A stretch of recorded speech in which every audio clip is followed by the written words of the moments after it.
Now this is going to be interesting because that will only record about an hour before it automatically turns itself off. But we'll start. Good evening. Good evening. All right, we are here tonight. Let's bring you a wedding or something. How about classroom intervention with children with special needs? Some of the comments were made in the beginning to have a chance to talk at the end, to talk about some specific children. Remember, anytime we talk about specific children, never use names. That's part of the confidentiality, which is one of those C's that I don't put in, but it is a C. So when we do have that chance to talk at the end, we'll turn the camera off. That'll be a discussion that we're having right here. Plus, it wouldn't transfer well on video anyway. Right? So we will have a chance to talk. So talking about children, classroom intervention for children with special needs. There are so many different types of children with special needs nowadays. There's no way we can do anything in 2.5 hours, a little over 2 hours, to cover all things. So there's some things we're going to try and cover. Attachment and reactive attachment disorder. You know what attachment is. It's a connection the child has with one or more caring adults. Right? It doesn't always have to be the parent. It can be the grandparent. Even if the child's living with parents, it can be the grandparent the child has the attachment to. But it's established between a child and a caregiver that profoundly affects the child's development and ability to express emotions and develop relations. If you've got a child that has not had a chance in those early years to make a connection, it's hard for them to do that at a later date. I had a little girl that I worked with in the past 20 years, and what was told to me is in the first 2 years, she was in some type of foster home caregiving and basically received the necessities: changing of diapers, food, a safe, warm place to be, but not much attention to them. And when I was working with a child from 3 to 4 years old, there was no attachment. There was no attachment to the foster parent, who she was now with 4 other girls. There was no attachment. There was no attachment to stuffed animals, nothing. It just wasn't there. It did finally show up in the strangest of ways. She was at my program, and at the holidays, we talked about Christmas, Hanukkah, and Kwanzaa, and we had a piñata that the children made. In the piñata, each child had a little baggie of a stuffed animal and different trinkets in there. And in hers just happened to be a pink stuffed pig about this big. And that's the first thing she made an attachment to. She had an array of dolls at home, but she got attached to that little pink stuffed pig and carried on with her and had to make sure it was with her. So we never know what they're going to make an attachment to. We can't say, well, we're going to see if we can make it go to this. They have to make that decision. And if they don't have it at the beginning, it takes a long time to develop. If you're a parent or teacher of a child with attachment disorder, you're exhausted from trying to deal with it, because it's not a typical developing child. They need more attention. They need more caregiving. And attachment is a reciprocal process, meaning from the child to the adult and the adult down to the child, which makes the emotional connection between the infant and the primary caregiver. They need to have a primary caregiver. They'll have attachment with other people, but there needs to be at least one person there that they're going to make that attachment to. And it's not always a male-female thing, tall, short, anything like that. I had a little girl years ago. Mom and Dad were separated. I don't know the history with Dad, but when she came into the program and saw me, she would start to scream. Plain and simple. Well, that's where we as adults and caregivers and teachers have to put our egos aside and say, obviously I'm not the right person to deal with this. So when I saw that family come up, I'd look at one of my female students and say, you're up. It's your turn to welcome this child in. And I have to take a back seat, even though I was the head teacher. Now, long story short, within 2 years of working with this family, her, the little girl, and her mom, and my wife, and my son, and I were going out to lunch together. Right? It took time. You have to take that time. But it took 2 years with this child to get to that point where she felt comfortable enough for me to be able to do some of these things. Right? It affects the child's physical, cognitive, and psychological development. It becomes the basis for development of basic trust or mistrust, and shapes how the child will relate to the world, learn and form relationships throughout life. If you've got a child who goes to mom and sometimes mom gives them attention, sometimes mom doesn't. Go to dad and dad sometimes give attention, sometimes doesn't. The child gets to the point where they're saying, well, I don't know if I want to go to them because I don't know if they're going to give me what I want, if they're going to yell at me, if they're going to ignore me. So it makes it difficult, and if it starts there, then it continues on. Even when there are people, as yourselves, obviously, who are caregivers, wanting to work with the child, it makes it hard for them. They've got that barrier there. They've not trusted other adults. Why are they going to trust you? And it's not something you can force upon them. It has to come from them. Healthy attachment occurs when the infant experiences a primary caregiver who's consistently providing emotional essentials, such as touch, movement, eye contact, and smiles. You've all held a baby, an infant. How could you not want to smile to them? But there are some parents where there's just nothing there. Now for some children it's hard for them. They have that personality where they don't want you around, which we'll get into. But some parents just don't have that maternal or paternal instinct to working with them. Right? Yes, they do need necessities, food, shelter, and clothing. But it's these other things, the touch, the eye contact, the smiles, really helps them to form that basis with you, to have that trust. If it's disrupted, the child may not develop a secure base. Plain and simple. They're going to say, like I said, an example. Maybe they'll like me, maybe they won't. Maybe I'll go to them, maybe I won't. Right? And it'll impair healthy attachment. Problems where the cause it will be multiple caretakers. You know the examples. In some programs, it's a 3-month turnaround for staff. So you've got a child who's trying to make an attachment with you. They're just on that cusp. And now you've gone to find another job. And now the child is thinking, where are you? Why did you go? What did I do to make you go? So having multiple caregivers makes it hard. Medical procedures. You're in the hospital, mom and dad aren't there, I'm with all these strangers, it hurts. Hospitalization, abuse, poor prenatal care, all these things can be effective to a child to making those attachments. Children with attachment often project an image of self-sufficiency, but they're masking inner feelings of insecurity and hate. They might look to you like, oh, everything's fine, and inside they're thinking, I just want to die. Literally, I just want to die. I'm no good. I think I told you in one of the workshops, one of the boys that I was working with had a difficult time. He just did not seem to get along, and I said, what's going on? And he says, I have a bad attitude. He decided for himself, that's his logic. I have a bad attitude, that's my excuse, I can do what I want, because I have a bad attitude. Now, where does a 4-year-old get that? From somebody who gave him, said, you know, I don't like what you're doing, you have a bad attitude. And the child says, okay, that's my excuse now, that's what I'm going to do. Infantile fear, hurt, and anger are expressed to keep caretakers at a distance. If I'm afraid of you, I'm afraid that if I'm going to get close to you that you're going to leave, I don't want to get close to you. So I'll keep you away. Even though I want you to be there, I'm going to keep you away. Now, for you as an adult, that's hard to deal with because you know the child really needs that time. The child really wants it, but the child is deathly afraid of actually reaching out to you because they're afraid that you're not going to be there for them. They have difficulty giving and receiving affection on their parents' terms. They're overly demanding and clingy and may annoy parents with their endless chatter. Now there's a difference. My daughter at 2 years old was talking up a storm. At some points my wife would say, Aubrey, I need you to stop talking, I can't listen anymore. That's different than a child who just go on and on and on and on and on and on and on and on and on about anything. Not really looking for you to interact with them, they're just going on and on and on. Right? And as the picture shows, they attempt to control attention in negative ways. I'm going to get some attention from you. Even if I have to make you get angry at me, I'm going to get some attention from you. And that's what they will do.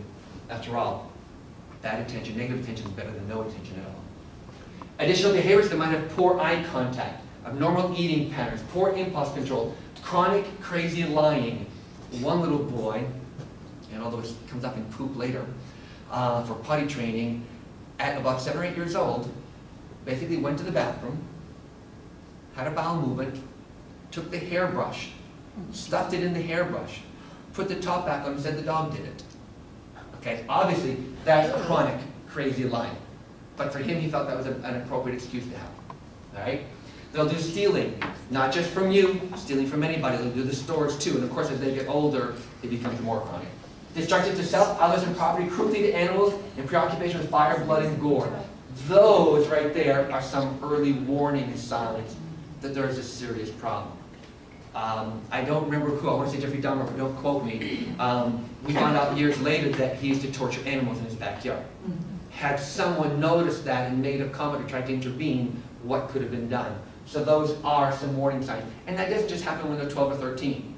It happens when they're younger too. So we do need to be aware of that.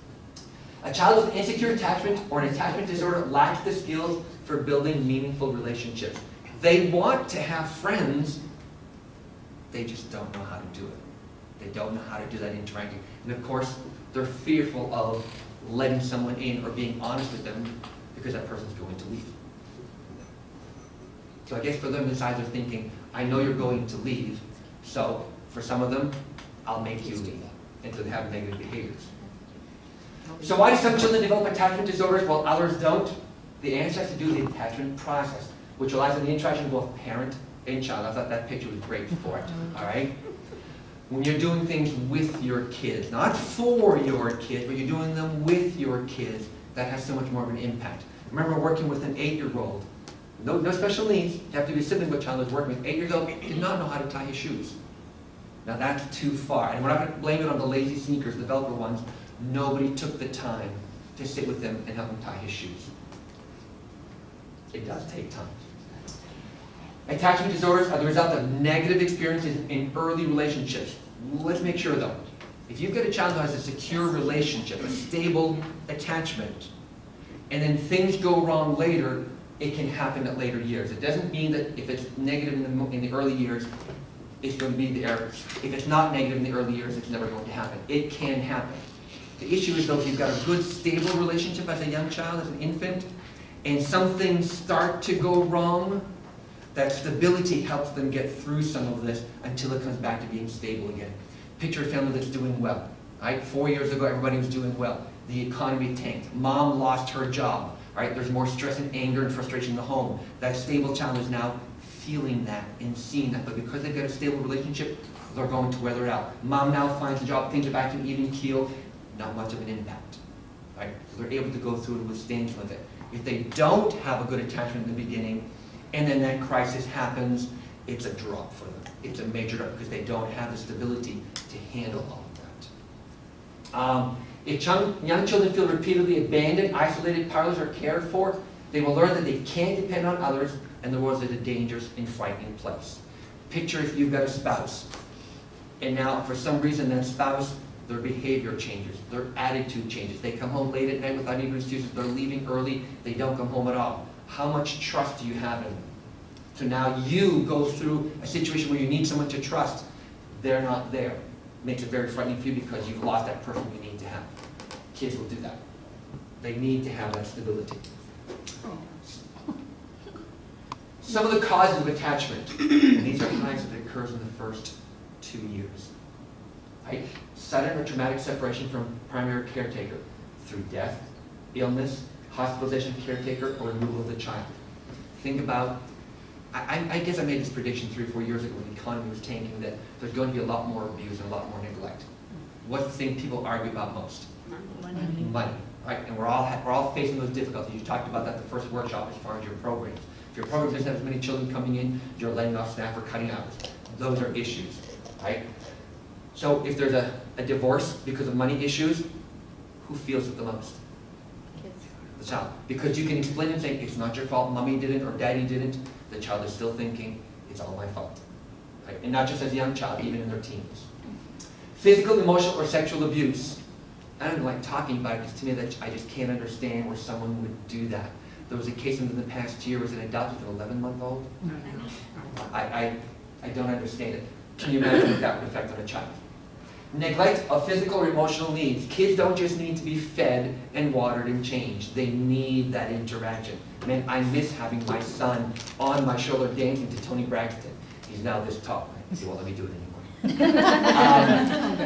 Illness or pain which cannot be alleviated by a caretaker. If they're not feeling well and it just doesn't seem to go anywhere, it makes it harder. Have you ever had appendicitis? Would you know what appendicitis feels like? So if you're 3 years old and you get these pains in your body, are you able to articulate it? So it's hard for a child at that point to be able to tell you, my stomach just hurts all the time because their stomach is always hurting. They just think it's a common thing for them. My son at one point didn't seem to be quite right at about 2.5 years old. Took him to the doctor, he had double ear infections, but he couldn't articulate it to us. So when you've got kids that are under 3 or so that have a hard time with that language skill, it makes it very hard. So you as a caregiver, you really have to be watching what's going on. Frequent moves or placements. Again, we talked about the child gets familiar with the caretaker, and that person goes for another job. Or they're in foster family, move from place to place. Or even, I'm with mom Monday through Friday, I'm with dad Saturday and Sunday and Monday morning. Those things can have a difference on an infant, a young child, because is confusing for them. Inadequate care at home or in the daycare. It needs to have holding, talking, nurturing, as well as just the basic things. Right? Chronic depression and primary caretaker. I've seen some parents who just can't get out of their way for themselves. How are they going to take care of an infant? If you've taken care of an infant, you know it takes time and it takes involvement. If they can't get out of the way, they're having a hard time. Neurological problems in a child with interferes with perception or ability to receive nurturing. Babies exposed to crack when the mom's taking crack, or other types of drugs. Now it's bath salts, it's a big issue. All right? That filters down to a child. Their immune system is not ready for it. It does hurt them in their development. When we're all getting notices.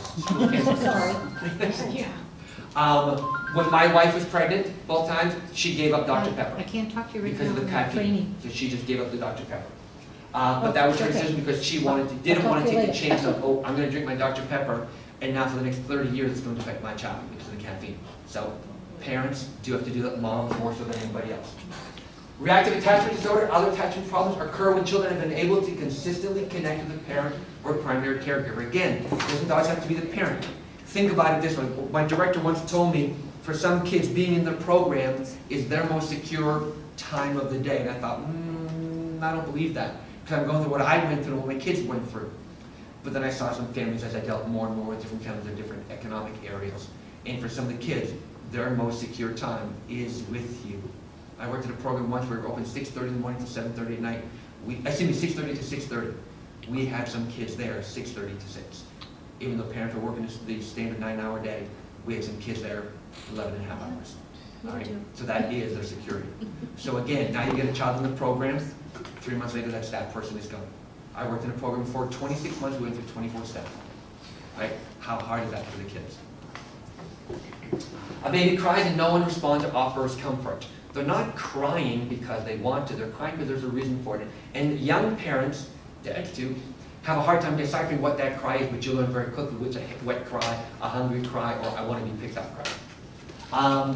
They aren't attended to for hours. All right, when you see a child, when you hear stories about a child that basically their crib is covered, all right, that's more than a few hours. We're talking about neglect here. All right, no one looks at, talks to, or smiles at the baby. Picture that infant you had. I'm going to try and keep talking loud because my voice goes down for emphasis and they can't hear on the camera. Picture that infant you have. How could you not want to smile at that infant and do the goo-goo faces? Right? And some people just don't get it. They feel very silly doing it. Sorry, that's what the child needs. You do realize when a child is looking at you, an infant, that your face is a Picasso.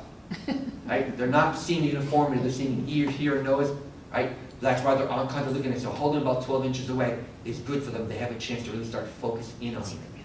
A young child gets attention by acting out or displaying other extreme behaviors. If I can't get good attention from you, I'll get negative attention from you. Or a young child or baby is mistreated or abused. Those are things that will cause attachment disorders. You know that. All I've done is gone through and told you stuff you already know. Sometimes the child means it, sometimes they aren't. Mommy might respond, mommy might not. Daddy might respond, daddy might not. What do I do? The infant is hospitalized, separated. A child is moved from one caregiver to another. Parent is emotionally unavailable. These are all things that affect children. All right. Behaviors associated. Unable to engage in a satisfying reciprocal relationship. Reciprocal means I'm talking to you and interacting with you. You're doing it with me. Not at me, but to me. You're doing it with me. They're superficially engaging, charming, but they're not genuine. Oh, I love that sweater. Oh, I'm having a night. How are you doing today? But inside, they just really don't care about you, but that's what they feel they need to do. Lack of eye contact. They're having a hard time really looking at you because they think you can see what's inside them. And they're very clingy. Even though they're having a hard time in relationships, they're going to hold on to you for fear of you going away from them. Lack of ability to give and receive affection on a parent's terms. Right?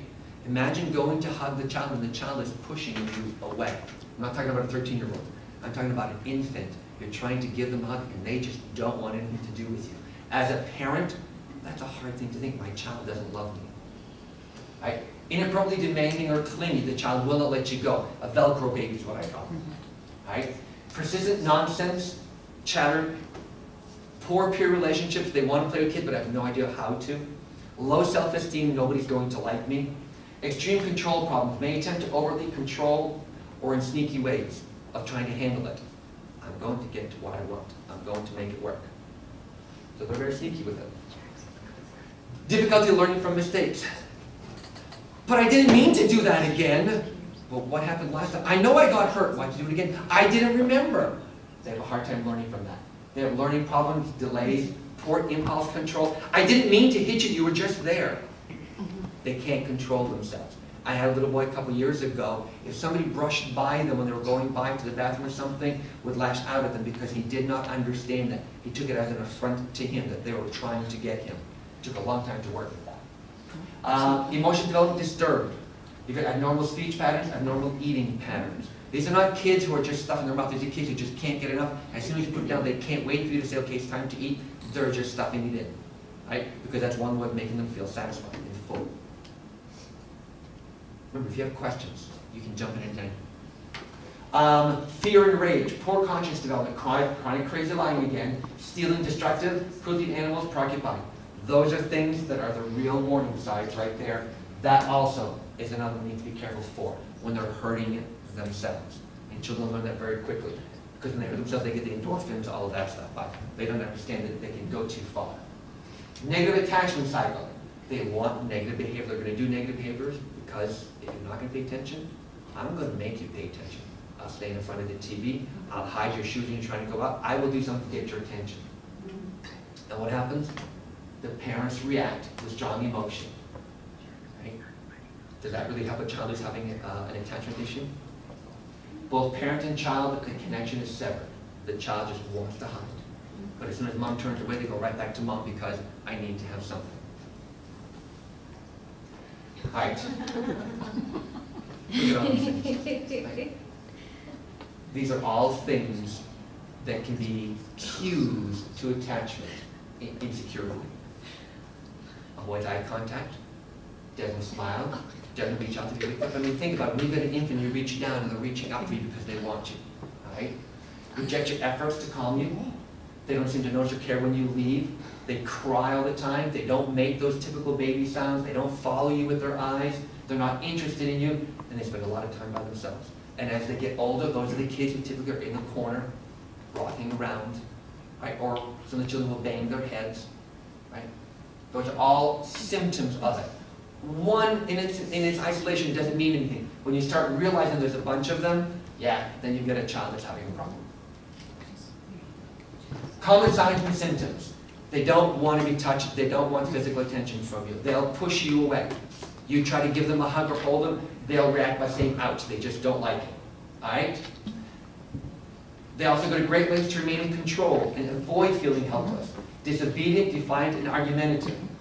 These are kids who are having very difficult times. They need you, but they're just not going to let you in. Anger problems. Of course, you know that's going to come. They're angry at something. They see other children with their parents. How come I don't have it? They see other children getting rewards, if you will, and rewards doesn't need to be candy or anything like this. The hug, the holding, they're being carried outside, and they're not getting that. So the anger comes out. Tantrums, acting out, passive-aggressive behavior. They may hide their anger, or they may take it up, and they may hide it in certain ways by going through and giving a hug to a child and squeezing too hard. I didn't mean to. I was just giving him a hug. That's their way of going through and expressing some of that anger where they really can't get in trouble for it. So they're very, very sneaky. They figure out what they need to do. They have a hard time showing care and affection. They pay little or no attention to their parents. So what does that parent do? You start that cycle going through. If the parent has been having a little difficulty with the child is giving them more difficulty, now the parent starts to separate, the child needs that even more, you start that cycle going. And so what happens? It comes back to you folks because now you're dealing with the child. And you have the parent who goes through and says, okay, you take him now. All right? If that's what they've said to you, what have they said at home? But not only what have they said at home, what have they done at home? And I don't mean physical abuse or anything, but just the words they use, the manners they use, the things they're doing with their children. Right? Underdeveloped conscience. They act like they don't have a conscience. They fail to show guilt, regret, or remorse about behaving badly. Little boy with the feces and thing. That was nothing to me if the dog did it. It's not me if the dog that did it. All right? Smart dog. We should train that dog to do tricks. All right, so now how do we take care of some of this stuff? You know some of these answers right now, I'm afraid we can go to any more slides. One is going to be time, patience, care, comfort, working together, and you as adults finding some sense of security with your other coworkers, because you're going to get tired of dealing with this child. All right, it's going to tax you. It's going to wear you down. You think you're tired with typically developing children. Having a child like this is going to make it even worse. You have to have realistic expectations. If you've got a child that has an attachment disorder, they're not typically going to do like other children. So you can't keep saying, well, why can't you do it like Johnny? They won't deal with that. But what you have to do is basically say, okay, what steps are we making? Today they didn't hit. Good. They didn't give hugs. They haven't screamed, but they didn't hit. So you have to look at the expectations of what you want from this child and say, okay, how are we going to get there? Piece by piece by piece. It's like building a brick house, one brick at a time. So you have to have realistic expectations. Now you've got training in this. Do the parents? So if you've got realistic expectations, who do you need to share that with? Parents. You need to share it with the parents.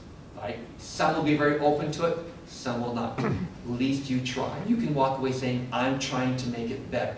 I'm going to work in my program, I'm going to try and help affect it at home, but I have no governance there. Patience. You know it's going to be needed. You're not going to go as fast as you want, but if you remain patient, you see those small steps you do. And that's why I said 2 weeks ago that if you have these behavior charts and you send them over the end of the week, make a copy for yourself. All right? Think about, don't answer this, think about a child you have in your program right now that's very difficult. You decide what very means. What was their behavior at the beginning of October? Can you actively pinpoint what they were doing at the beginning of October? Your brain will only hold so many things. If you go back and take a look at the charts you have for that week, and now you look at the child who's doing down, now you might be seeing some of that. So you need to keep it in perspective that they are making some steps. May not be as grand as you want, may not be as flashy as you want, but they are making some steps. So you have to work with that, and you have to acknowledge that to them. All right? A sense of humor and joy. You know what, folks? In this job, we've got to have some humor and joy. Marcus can attest to this. I go through at work sometimes, and I'll throw out comments just to see who's listening, but just to see if we can get a chuckle going, because you need to have that. If you're serious all through the day, you can only go so far. And then if you have children at home of your own, you know, you've only got so much patience. So we need to make sure we get a little bit of humor in there. Of course, please, make sure it's appropriate humor. All right? I say that for a reason. Everything I say is because there's a reason. And you got to take care of yourself. We all get stresses. All right? And taking care of yourself doesn't mean going and self-medicating, the alcohol, all this stuff. No, seriously. If you had a chance to see what some people do when they get home. All right? So you've got to take care of yourself. I know for me, I like gardening. I like doing working with real wood. Last weekend, I was working on shingling the roof. I was happy. I got 2 roofs done. Right? That was my sense of accomplishment to recharge my batteries to go back to work with the kids that I'm working with. You need to find those things that are good for you.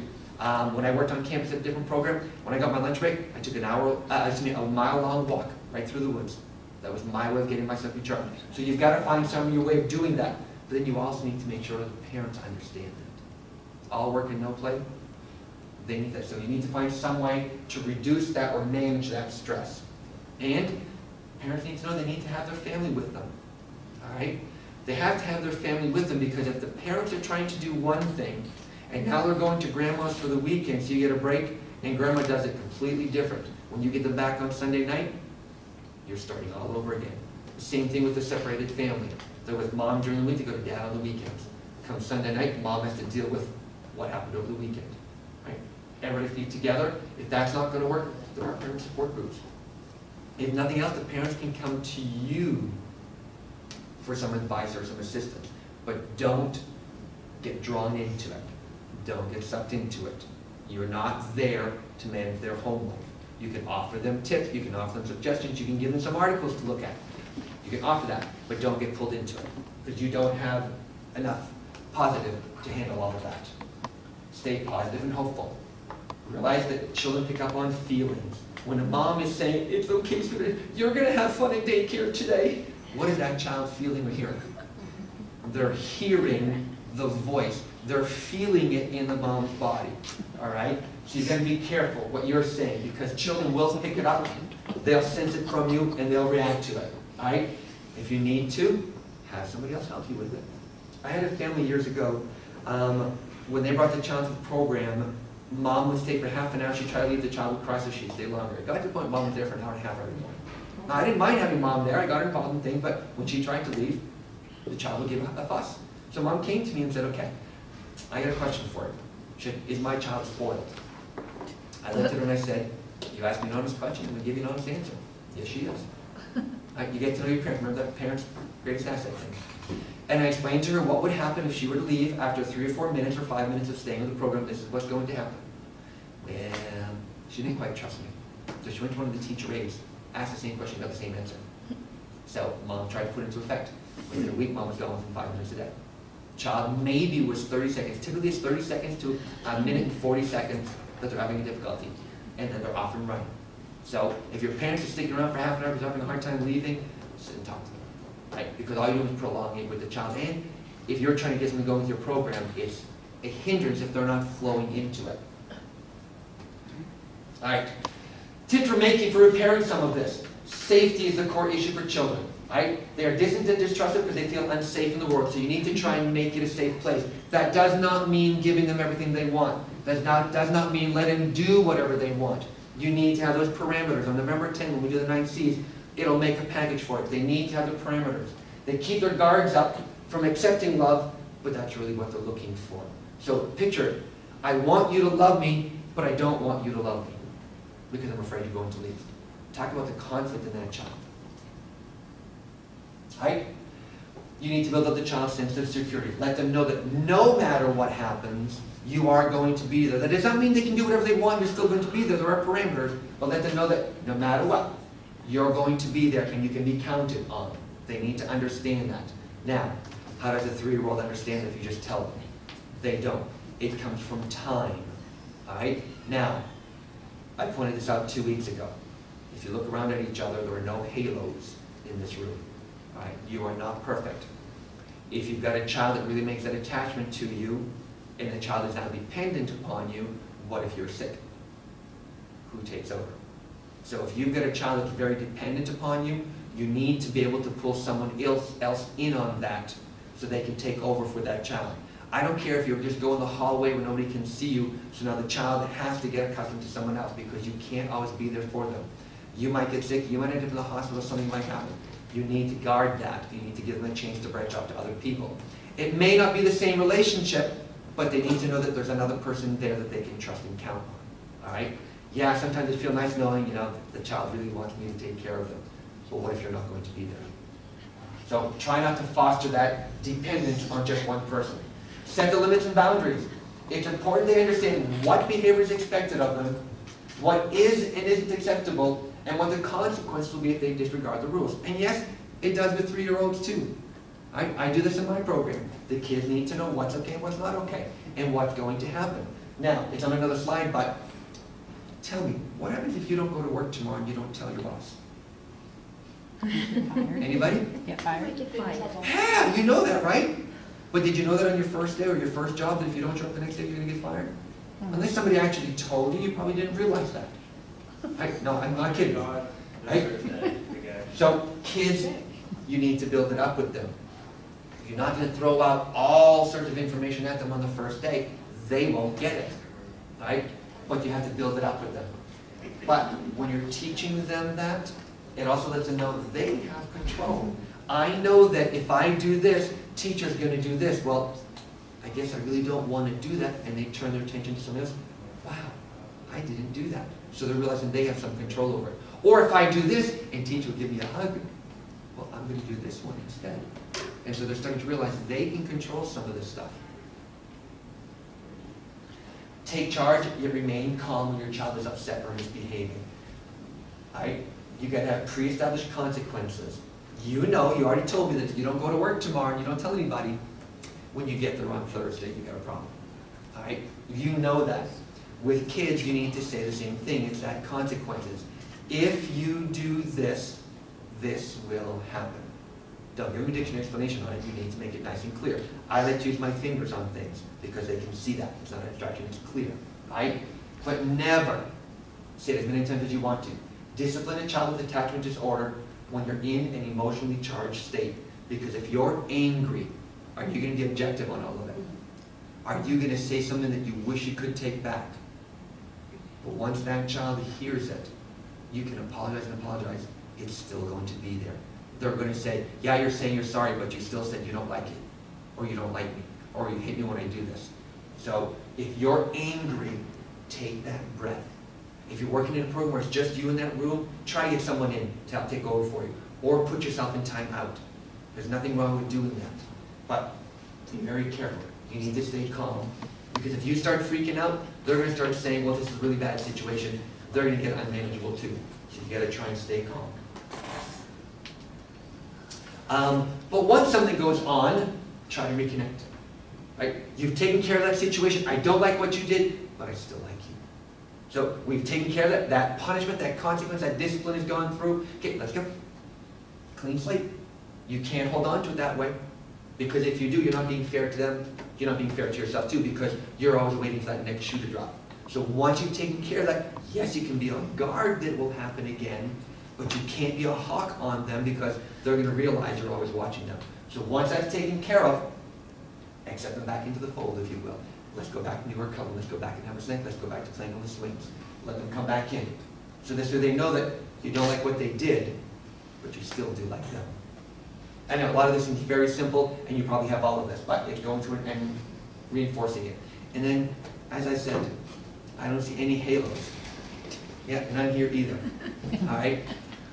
We make mistakes. When we make mistakes, we need to go through and say, I'm sorry.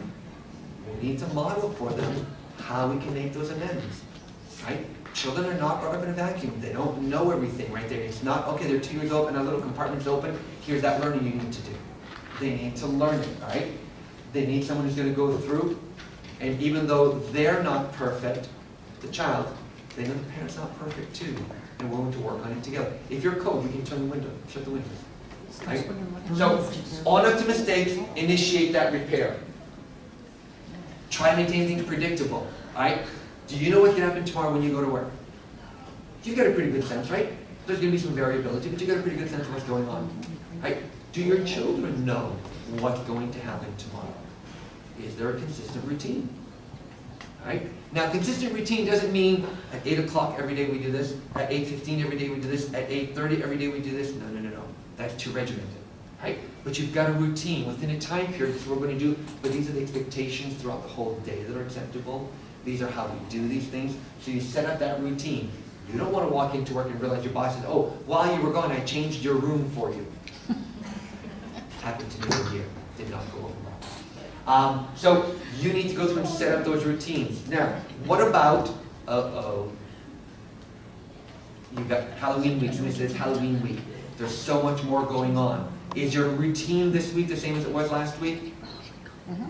Good, right? But for some people it's going to be different because you get the Halloween parties, you get the decorations, you get the excitement, all of this stuff. And, oh yeah, that weather out there. Makes it hard for kids to burn off some of that energy. It was really interesting. 5, 6, 7, 8 years ago, working with a family in the home, the parents were saying, you know, they have so much energy, I just don't know what to do with it. And I said, do you send them outside? Oh no, it's too cold. Oh my goodness, crazy. I heard one program in the recent years, in all of winter, they never went outside. Oh my God. Oh my God. Now they had a gym, Oh. as far as the energy, but they never went outside. Do you get sunshine in the gym? How much snow do you have in that gym? How much chance do you have to run around and just make a snow angel? Right? How about texture? So, but they never went outside. Now, for me, that's not okay. At that point, the program was there for the teachers, not for the children. Right? The teachers didn't want to go outside because it was cold. Sorry, the kids aren't cold as much because they're running around. Be involved with them. That's why you're keeping it. Right? So, familiar routine that's going on. I want to keep going. So They make warm clothing. All right. School interventions. Now, for this, we'll work with a center as well as a public school. Right? But I'm getting tired of talking. Do you have questions before I keep going? Is that good, huh? Okay. All right. What doesn't work? For children who are verbal, who can answer things, don't keep saying, what happened? What could you have done? Because these guys are going to go through and they're going to give you all sorts of answers, run around everything, answer it, think they're going, you are not even sure what's going through. What has happened, right? They'll give you meaningless answers, and you'll realize, what the heck just happened here? Right? Because they will go running all around you. Older kids will go through. They'll give you all the pat answers you want to have, you want to hear, and they'll walk away thinking, I got you. Right? So you have to be careful. Oh, you're handling things so well today. Yeah, you're just trying to, I'm trying to find the right word to use. Butter me up. You know what? Sorry, it won't work with me. For older kids, that's one way for them to say, oh, you think I'm doing good? Watch this.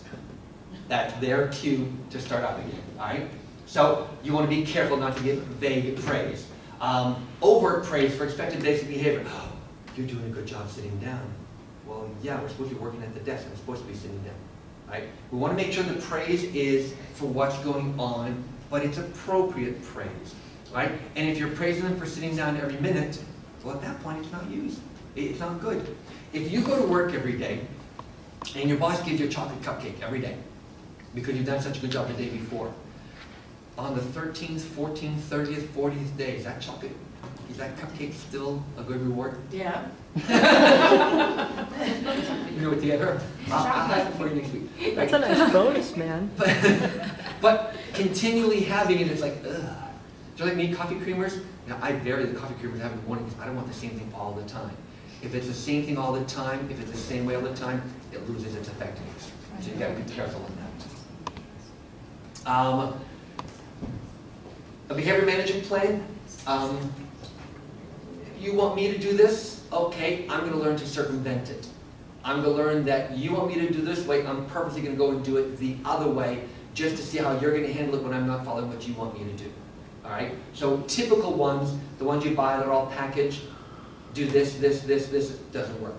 All right? Because you have to look at the child you have. So the typical management plan doesn't always work. And for some of this stuff, depending on how you're using it, they'll say, okay, I see what you're trying to do. That's a new expression right now. I see what you did there.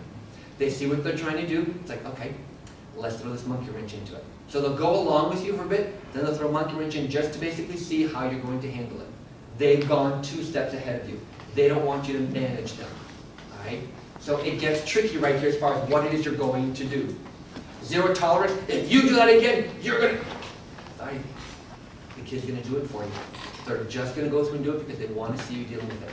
And if they know that if I do this, you're going to make me go sit down. Okay, we're getting ready to go outside. I don't want to go outside. I'm going to do this, you make me go sit down. So you have to have flexibility with it. You need to go through working together as a staff to say, okay, how are we going to handle some of these situations? Because you all know the children are all different. If you've got 2 children with attachment difficulties, they're both different. What will work for one may not work for the other one, even if they're both the same gender or they're both the same age. So you have to be careful because the child will go through and they'll run into it.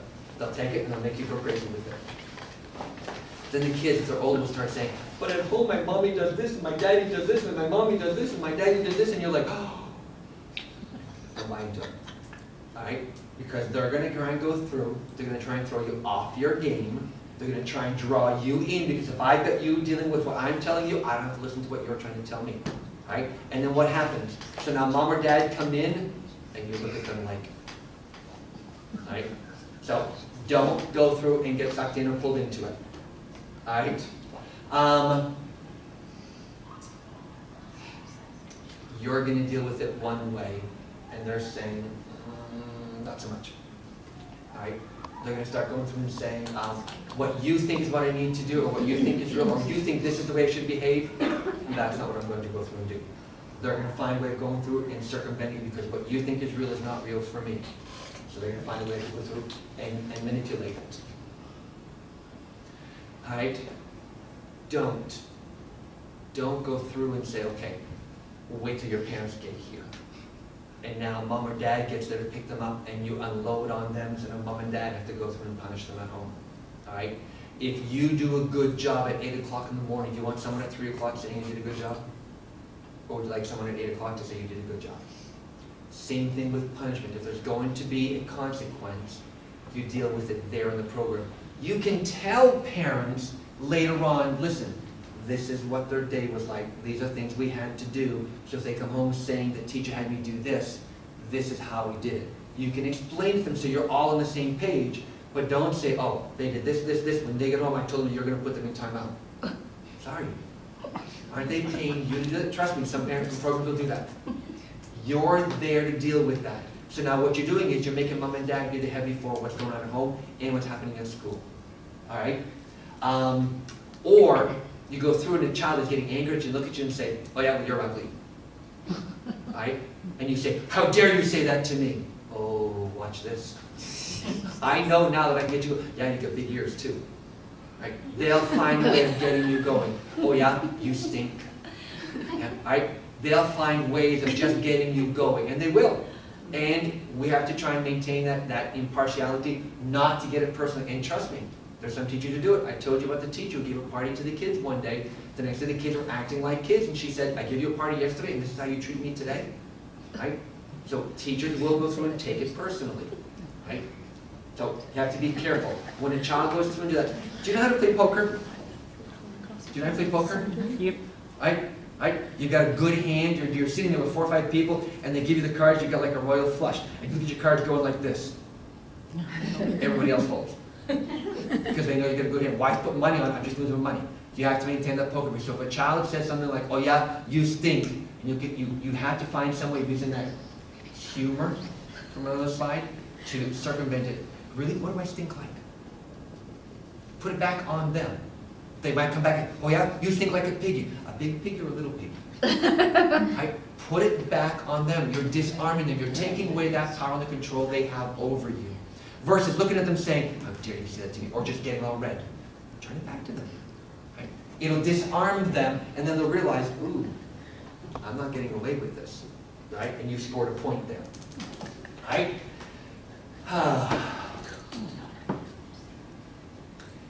These guys want to control you. Because if they can control you, there are 2 things that are happening. 1, they've got some control on something. 2, if they're controlling you, you're not controlling them. So they'll go through and they'll try to get you going. And then you've got to maintain that impartiality. You have to hold things in check. You have to have that poker face. Later on, out of their view, you can react. You can go to the boss and say, I couldn't believe this little... But you can't do it in front of them. But if there's a dangerous situation, you need to make it clear that that is not okay. Your face and your voice need to make it clear. You can't say, no, that's not okay. I've seen teachers doing it. They need to realize, all right? Looking for the answer. Well, sorry. The answer on Monday may not work on Tuesday. It may not even work Monday afternoon, all right? If you're looking for the answer and the child thinks, oh, this is what they're looking for, they'll make sure you don't get it again. Or they'll keep giving you that just to make you think you've got control, and then they'll come in from outside and give you a zinger. All right? So there's not always the answer, but there are answers. But you've got to be careful with it. All right? What does work? Being unpredictable. Like with the little piggy thing. What kind of pig? A big pig, a little pig? Is it a pig who played in the mud or a little pig? Go ahead, go through it and be silly with it. You can see if you can see the picture. Right? You've got to go through and disarm them some ways. Right? Kids will come in sometimes and have a hard time saying bye to mom and dad. And I'll say, okay, come on, we gotta go wash my car. They look at me like, huh? Right? You find a different way of going through and just changing something. You're changing that situation. You're trying to avoid some of this stuff. Right? If you can distract them. One of my teachers was telling me today that 2 little boys sitting at the table kept kicking each other under the table. Right? So she's trying to figure out what to do. So of course I had all my other students try to give them some answers for it. Right? Like sometimes you have to go through and distract them on it. And you change that, and now you can keep going. Well, my old director a long time ago said you need to have that bag of tricks. Right? Kids sometimes have very bad days and very bad weeks. And if you're always punishing them or disciplining them, what joy do you have with them? And so sometimes you need to say, I don't care what happens. On Friday we're going for a bike ride. I don't care if you had a horrible day. On Friday we're going to take that time. We're going for a bike ride. Or we're going for an ice cream. I don't care if you've hit 13 times this week. We're going to do that. Because they need to have something that's going to be stable for them. All right? And if you say, I don't care what you did, we're going through and doing that, the child starts thinking, okay, I was bad, I hit, I kicked, I threw, but they're still taking me for an ice cream, or they're still taking me for a bike ride, or we're still going to the movies. Maybe they do like it. You start breaking in a little bit on that, and they need to have that. And then you need to see that. Because if you're always at them, when do you actually get a chance to enjoy them? So you need to have a chance to go through and enjoy them sometimes. So sometimes you have to say, we're going no matter what. This is what we're going to do. All right? Choice. Some of these kids just don't understand that. What do you mean I have a choice? No, we don't have choices. I'm just going to do this. This is what I do. No, this isn't what you have to do. You can be deciding what you're going to do. You can be the sad face or you can be the happy face with everyone else. You get to make those choices. And let them see that they are making decisions, okay? I see you're wearing blue pants today. Who gave you those blue pants? Well, they were in my drawer. Well, did Mommy take them out? No, I took them out. There you go. You made a choice this morning. I like that shirt you're wearing. Where did that shirt come from? It was in my dresser. I put it on. You made another choice. They need to realize they are making some choices on little things. Well, if you can make choices on little things, let's go a little further now. You have snack. You can have Cheerios. You can have French toast. Which one do you want? Oh, I like French toast. Let's have some French toast today. Let's keep on going on choices now. You've got this truck. You don't want this one. You want that one. What kind of choice are you going to? Oh, I'm going to take that one. Is that the best way to do it? Oh. So you're starting then to realize that, yeah, there are choices. You are making choices. You just need to realize those choices happen lots of times during the day. You guys made a choice. What kind of coffee are you going to have? Hot chocolate. Hot chocolate. Big one or small? Big. Right? You're always making choices. You guys had a choice to come here today. You had to think, okay, the weather, all of this stuff. You're making choices. Kids need to realize they can make choices too. Choices don't always have to be the real big things. Questions never to ask. Do you remember, what did you say? Because they'll go on and on and on and on and on, and you realize, what are they talking about? They'll just keep going on and on and on, all right? So sometimes you need to change. Instead of saying, did you break the pencil? Say, I think you broke the pencil because, and now you're getting them to think about it. Okay, You got a chance to interact with them, but it's not an accusatory. You're giving a chance for them to think about this. And again, you come back to the slide before. You made the choice. So what are we going to do now? In politics, they always say, never ask a question of your opponent that you don't already know the answer to. The reason for that is because if they start giving you a fake answer, you can come back and say, no, this is why. Same thing. Don't ask questions that you're not prepared for an answer for. All right? And then keep very concrete and specific. Use humor to deflect the child's attempt to be deliberately provocative. Don't be grumpy. All right? Have some fun with it. That's where that slide is. All right? Now, you're working with the child in the program. They're in your program how many hours a week? Give me an idea how many hours a week they're in the program. 45? Say 9 hours a day because mom and dad have to go to work if they're working a standard 8-hour day. 45 hours. How many hours are there in a week? 168. So how many hours are they not with you? 123. So they're not with you almost 3 times the amount of time they are with you. Who are they with then? They're probably with their family. So you have to work with the family. The family has seen a lot of this stuff. Don't try to go through, okay, here at school we're going to do that. I don't care what you do, no. Here at school, you're setting up a dichotomy right here. You have to be working together. That doesn't mean the parent's way is the perfect way of doing it. If anything, you might need to go through and alter some other way of doing it. But if you're going to do 2 completely different things, what are you setting up for that child? And for yourselves. So you've got to go through, work with the parents. They've got a lot of experience. Trust me, if you've seen it, they may have seen it too. They may have seen it numerous times. But you may have some ways of dealing with it also. So working with the parents on this. Right? Don't send the punishment home with it. For public school, you don't send the homework home saying your parents will help you with this at home. Because now basically you just set up another fight with the parents and the family. The homework should be something the child should be able to do. Right? So don't send the punishments home. Do you ever, let's pretend you've got a child who is giving you some difficulty. Keep that picture in your head. Do you ever tell the parents what's going on, the difficulties that they've had? Yes. Do you tell them all the good things that they've done too? Mhm. Good. Because some parents are always only hearing the negative. If you're always only focusing on the negative with the parents, are you focusing on the good things with the child in the program too? If you're not telling them about it, are you really seeing it? So parents need to be told, yes, this is what your child did today. I'm going to use this with you in the negative, but here's what they also did in the positive. I got to tell you something they did today. Right? Even in a day that they've had a difficulty and you just don't want to deal with that when you don't want the parents, tell the parents a good thing the child did. Right? One, as you're relating it to them, you'll start smiling, and you need that. That relieves some of the stress for you. But the parent might like to hear a day where it's not a negative, that something good actually happened. Tomorrow, yeah, you might have to do some more than negative. But give the parents a day to hear that their child actually did something good. Use the word trick. Use the word trick to describe the child's strategic behavior. You're lying to me. Do you want your boss, you come through and your boss says, you're lying to me about what you did yesterday. Right? Lying is a strong word. Manipulatively, young kids don't understand. But are you trying to trick me? It lessens some of that. You're still trying to get information from the child. You're still trying to deal with it. But instead of using a harsh word like lying, you're using a softer word with it. So be careful of the words we're using with the kids, because then you actually push them away with some of the terminology you're using. So bring it down so you're able to get what you need, but you're not using some of the harsh words on it. Look at the child. There's sometimes with these children you can tell that they're getting ready to explode. They're getting ready to lose their cool. You can see them start to get fidgety. You can see them start to get antsy.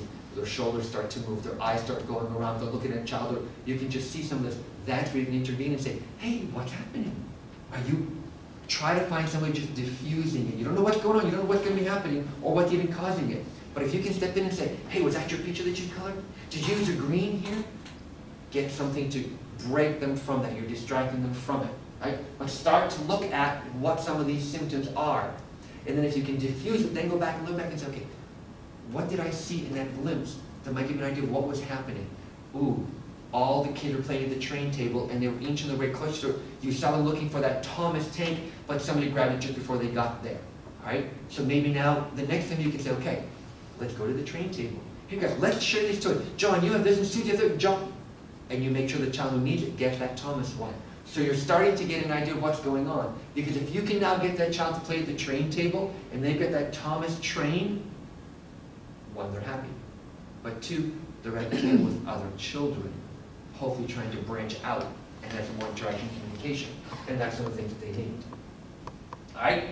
Like I said before, keep track, keep a history. You need to have those sheets. If you're doing behavior programs, keep some of those sheets for yourselves so you can see what's going on. I'm doing this with my students right now. I'm going to ask them, okay, let's go back a month from now. Can you tell me what the child is doing a month from now? And Rob will look at me and say, no, of course not. I said, did you look at your observations? Because they have to keep observations on the children they work with. Now they've got a record. Oh, that's what they were doing. But they're not doing that anymore. But if you don't have a record, you don't know. And if you don't know how things work, do you know if they've improved? Even the slightest bit amount. If they're always making you get to an 8 every day, your patience level, an 8, an 8, an 8, do you ever realize when you're down to a 6, if you don't have any record of it? That, boy, things are getting a little bit easier. What happened? Keep some record of it. They won't be able to tell you, but you can keep some record of it. Make it a little bit easier for you. Remember, they're not out to get you. They're out to get everybody. Everybody's fair game. All right? They can't always help themselves. Some things are just going to happen. They are impulsive. They have a hard time with that. But they need love. They need care and attention, just like everyone else. Even if they don't want it now. Some kids, you know, when they're ready to leave, they want to come up and get a hug from you. That child may not want to. But if you can look at them and give them a smile, that might be just what they're looking for at the end of the day. Right? They just can't articulate what it is they need. So find some way of making that mark with them. You know which kids need the hug. You know which kids need to be sitting on your lap for a story. Which kids like to hear a certain kind of book. Even by reading a certain kind of book that you know they like, and you look at them and give them that wink, you've made a connection with them. And on November 10, we'll do the... I'm doing something right here and I don't know what I'm doing. All right, Mark, what am I doing here? There we go. On November 10th, we'll do the 9 C's. Right? Right? I'm sorry, folks, I have to tell you this. This is only my second PowerPoint that I've ever done in this world. I spent a lot of time making these PowerPoints. It's only my second one, so when I say, Marcus, what am I doing here? I really was fearful. Right? And we're going to stop right here and take a break. Right? We'll come back to that after. Language difficulties. But those going a little faster, if you need me to slow down, stop me. All right? Okay. Baby talk timeline. We're going to go through it. 0 to 6 months. Babies as young as 4 weeks can distinguish between similar syllables like ma and na, and at 2 months start to associate certain sounds with certain lip movements. But that only happens if you're interacting with them. All right? They'll start to link up sounds such as a dog bark to the dog. They'll hear the dog bark and they'll be looking for it. All right? They start to link things up. They'll cry first, then try to use their tongue, lips, and palate to make gurgle sounds, the oohs and the ahs. We're going to go through the timeline on language. All right? So talk to them at that point. Sing to them, read to them, interact with them. I miss doing that with my 2 children. My son won't let me do that anymore. At 4 to 6 months, there's random babbling. They're attending out letters, G, K, M, W, P, and B. They're trying to do it. So no, it doesn't sound exactly like it, but if you start repeating it to them, what are they getting? First of all, they're getting your face. They're getting that attachment. They're getting that coming back to them. So what are they going to do? They're going to try to do it even more. They'll focus on words such as their name, mommy and daddy. By 4.5 months, they'll take an interest in their name. If you say, hi, Johnny, bye, John, they'll start reacting to it. Right? And they'll realize, I'm Johnny. That's who they're talking to. So again, talk to them, but use natural language. Don't use a lot of baby talk. I really have a hard time with the whole baby talk thing if it's used excessively. Yes, a baby, my goodness, I did a little bit of baby talk with my children. Right? But then I would use natural language with them. So be expressive in their line of sight. Because if the baby's over there and you're talking to them, they can't see you. It doesn't do anything. It has to be in their line of sight and be interactive with them. Keep talking, reading, and singing to them. Dance with them. I kid you not. I can picture I'm Breaking My Heart by Tony Braxton. I'm dancing with my son in the front. The lights are off. They can't see me. But I'm dancing with my son because my wife was working. Right? 7 to 12 months, the child starts making repetitions intentionally. They're going to keep doing it more. They'll start to understand gestures. They'll start combining some words. First word about 12 months. Ma, da, da, kitty, doggy. They'll start going through and doing it. They will start interacting. They will start repeating. All right? And they'll learn from other babies. So at that point again, talk to them. Show them things, pictures, magazines. Read an article to them. You know what? There's some people who say, I don't do that with my child. You know what? Your child isn't the little bassinet that's bouncing out. They get the battery that makes it bounce all by itself. And you're sitting there reading about the elections coming up. You can read that article to them. They don't know what you're talking about. But they're hearing you. They're hearing that speech pad. They're hearing your voice. All right? So read to them. Touch and name their body part. Ask questions, even though they can't answer. It was really neat. I was leaving Target about a year ago, and there's a mom in front of me pushing the stroller, and now we're going to go outside. Oh, look, the door is just open. The child can't see the door's open because we're the carriages. But, oh, and now we're going to say, oh, it's nice and sunny. I'm behind her. And I started to walk away, and I said, ma'am, I just got to tell you, I'm a preschool teacher. Keep doing what you're doing. All right? So talk to them. They start to understand intonation. They start to understand language patterns and your voice. They'll start recognizing your voice. Babble and coo back at them. Silly faces and expressive talking. Enjoy it. Man, it's neat. One of my students at this university right now is a mom. Had her 17-month-old come in because her paper was due today, so her boyfriend brought it in. You know when my teachers went over to the baby? They just went over to see the baby. Right? Babies love that. 13 to 18 months, the first word is opening, and the dam is starting to open. Encourage more words from them. If they make a sound, try to put it into context. If they say, ba, what? You want a bath? Did you? Start to put something in context to them. Make those connections with them. I know it's the same picture. I realize that. Receptive language comes first. They can understand things first. Then the expressive language comes. If you're learning foreign language, you start to understand it before you can actually make those sounds. Same thing with kids. Receptive first, then expressive. So even if they're not coming out with it, keep talking to them. It's all floating around and they're trying to find its way around. Right? When reading the book, use the expressive language. Vary the tone of your voice for characters and actions. Point to objects in the book so the kids are looking at it. Encourage them turning the pages, which is why I said you need to have a budget for buying books. If you do that right, you can get lots of free books. Kids will need to do it. Sing to them. Try to get them to the sing. I tell you right now, I can't carry a tune. When I'm singing, it's like a frog croaking. all right? But I still do it. Slippery Fish, Five Little Pumpkins, Alligator Swamp, those are songs we sing to the kids. They like to hear them. Use natural language with full sentences. 19 to 24 months, the dam is open. So many attempts at words and sound.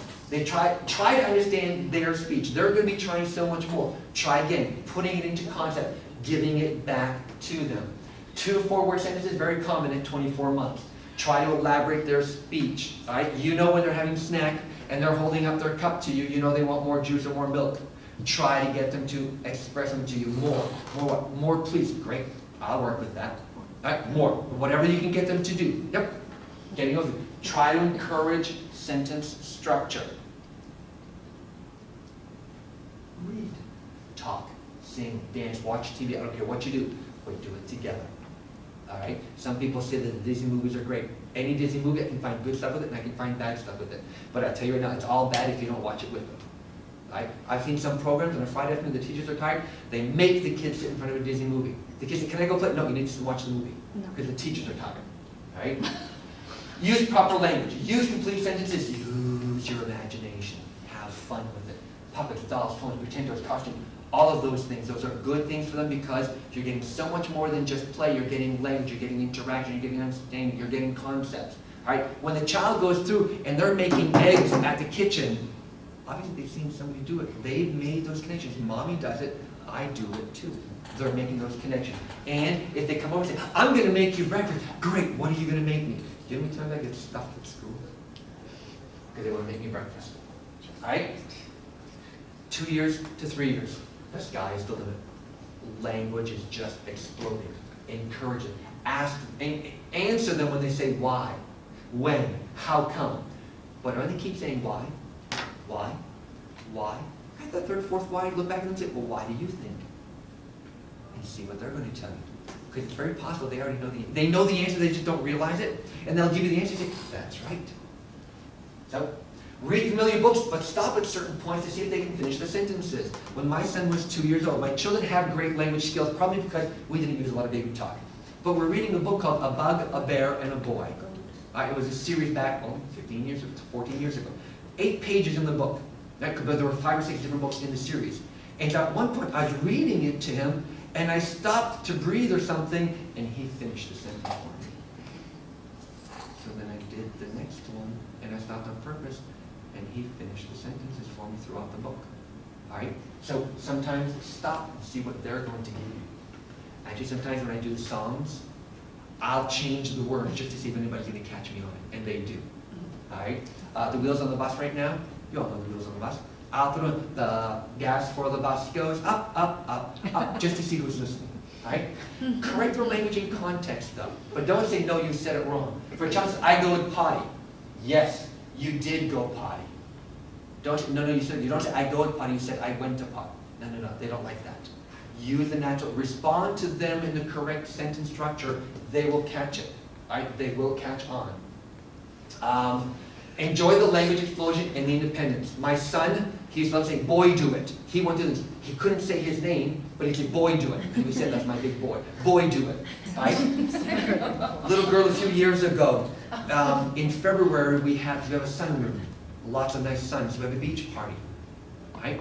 And we have the foam frisbees and all this stuff. Well, after the party was done, a week or so later, we noticed one of the frisbees was way up high, stuck on the top. And so we're talking to the kids, how are we going to get that down? When the kids said, we can get an airplane to go up there and get it. School's not that big. One said, well, you can throw me up there and I'll jump up and get it. And I can't do that either. One of the girls said, an idea flew up my nose. The teachers reacted like that. Within 3 seconds, she came back and said, an idea just came in my head. She self-corrected. She said, an idea flew up my nose. The teachers reacted. She thought, why are they laughing? What did I say? Oh, I said it wrong. And came back and self-corrected herself. That's language. All right? That's how I throw it in there. They're all stages. They're tiring. But when they're talking to you, they're also listening to you. Because in the teenage years, they won't listen to you. Right? Things to think about. Okay, everybody, put your fingers in your ears. Take your fingers out. I'm going to say the ABCs. Intermittently, take your fingers out of your ears, then put them back in. You ready? A, B, C, D, E, F, G, H, I, J, K. Do you notice how it's muffled when your fingers are in your ears? Kids have a hearing impairment, that's what they're hearing.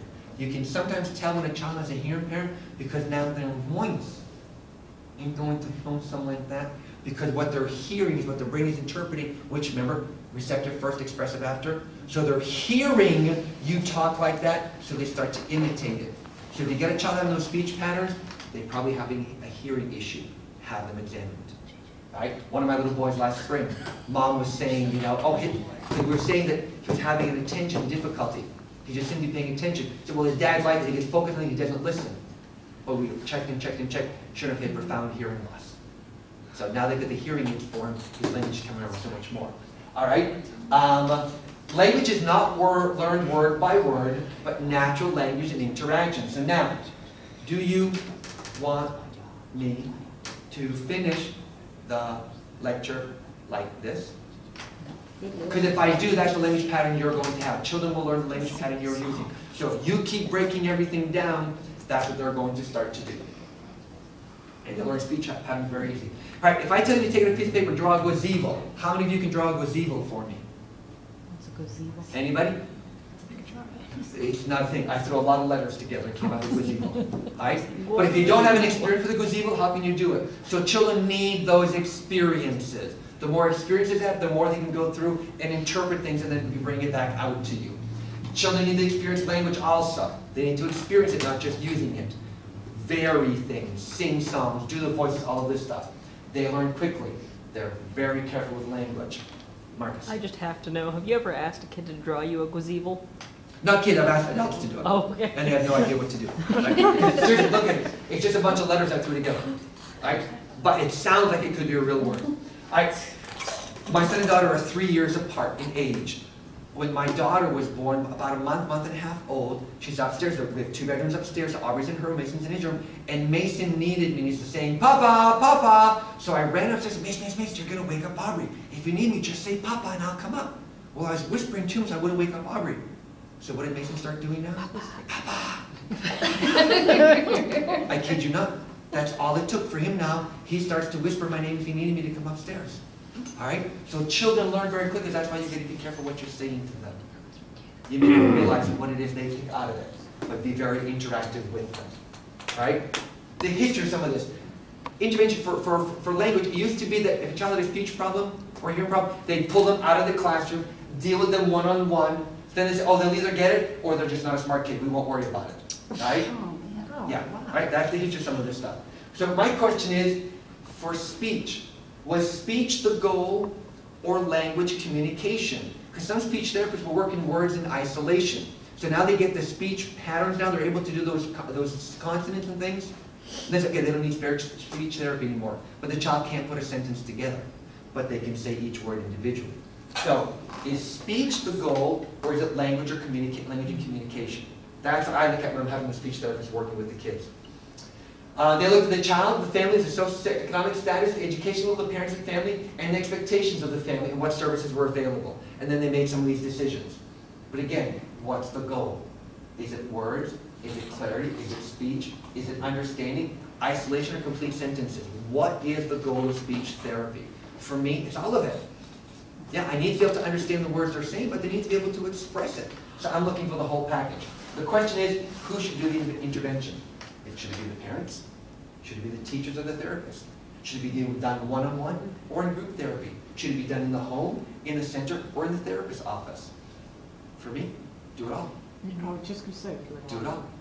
Work the child one-on-one, then put them into the group. See how they're able to go through and communicate it that way. Because if I can say gazebo, but then I can't put it into a sentence, well, what good is saying gazebo? So put them all together. Because we already said they're in the home 123 hours out of the program. So if the home is not doing it or encouraging it, you're bringing them up and then they slide back down. All right, you all know what developmentally appropriate practice is. AAC, augmentative and alternative communication. Sign language is one of them. Next week we have someone coming in because we're going to have to use the unidirectional mic with one of our children who has the hearing aids. You can have the photo books for a child who's having a hard time and cannot communicate. You take the picture of things that are very interesting to them, in the book so they can point to what it is they're looking for. Some people say they like to put it on the door jamb. You can take that door jamb with you everywhere you go? No. Some people put it on a vest. Well, in the summertime, I'm not wearing a vest, but you can carry that little book around so the child can try to communicate with you. Find some way of going through it so the child has a way to communicate with you, all right? But teach the parents too, because they're with home a lot. Training and teaching of the teachers. You guys, no offense, are not experts in everything. You need some of that training too, which is why I have someone coming next week to help me with that. Burst your bubble. Use all of the techniques, and don't underestimate the value and use of play. Because if children are playing, what are they doing? Interacting. And Learning. Communicating. And communicating too. All right? The more they're talking to their peers, the more they're going to want to talk to their peers. That's how you help language come across. Right? And you need to do it early. You can tell right now, I can't pronounce my S's. I have that list of my S's. They tried to give me speech therapy when I was in 7th grade. It didn't work. They tried to get me when I was a senior. It didn't work. At that point, it was too ingrained. All right? So start early. Some tips to encourage language use in children. There are going to be 7 of them. Give them interesting materials. I don't want to be bored. They don't want to be bored either. Give them interesting materials. Have some that are adult children activities and child children activities. If you're always doing what the adults want to do, the kids will say, well, what about me? What I want to do? Place some materials in reach, but not all of them. Right? Use clear bags or containers so they'll see all those interesting things and they want to play with them. So what do they have to do? They have to communicate with you. They have to give you some way of saying they want to be playing with them. Give them small, inadequate portions. Give them a little bit of milk, a little bit of cereal, a little bit of Play-Doh. So if they eat all the edible stuff, they want more, they have to ask you for more. They have to communicate. All right? I put the Play-Doh down because 20 years ago, I did make an edible Play-Doh. You use powdered sugar and peanut butter and corn syrup, and you made it with an edible Play-Doh so they could play with it for the tactile, and then they could actually eat it, and it wasn't going to hurt them. But the director said they shouldn't be playing with things they eat, so we stopped making it. Offer choices where appropriate, when they are appropriate. Books or puzzles, blocks or Play-Doh. Get words from them, not just Try to get some interaction from them, some communication. Make the child need you. Give them a wind-up toy. So now if they're trying to wind it up and they need help, they need to ask you. Opening a jar, climbing into a swing. You know what they want? Let them try to find a way to ask you for it. And then this is fun. Sabotage things. Give them yogurt but no spoon. Right? So what do they have to do? Ask They have to ask you. Give them paper with no markers. Ask them to color green but only not for red. So what do they have to do? They have to ask you for it. Right? But you can only do that when you know your children. You don't do it with a child who has a very short temper because that's not going to work. You have to get to know your kids. You might be wearing the yogurt. Right? Be silly. Tape the scissors closed. The child is trying to scissor and they can't because it's taped. So now they've got to find some way of working with it. Put the child's shoe on your foot. Right? Try novel things to encourage interaction and communication, but don't overdo it. Because anything overdone loses its effectiveness. All right? All right. Problems with concentration and attention, talking with kids. First, as we just said, you need time to evaluate the child. I would not do some of those things with the child that just came into the program because I have no idea how they're going to react for me to sabotage something. So you need to get to know them. Are there hearing issues? Are there family issues? Sometimes the child who can't pay attention is because at home it's so chaotic they don't know how to. So you need to assess the family issues. Teacher issues, right? Do you like all the kids you've worked with over your years? Sometimes you're tired and fatigued, sometimes they are. If you try to do something with a child who's tired, it won't work very well. And if you're too tired, you don't have the patience for it. Sometimes our language is too high for their level. I remember we had 3 computer systems set up and a little boy was waiting. And I walked by and said, he wanted to turn. I said, walk by and said, hold on, you'll have to be patient. Two steps, came back and said, that means you have to wait your turn. He didn't know what patient meant. All right? So we need to make sure the language is at their level, not too advanced and not too fast a pace on what it is you're trying to do. Kids with attention difficulties, everything is a distraction to them. Too flashy, too much noise, who they're seated next to, short attention spans, do they have a good sense of self? If I don't like myself and I don't want someone touching me, I'm more cautious of someone being near me than what it is we're supposed to be doing.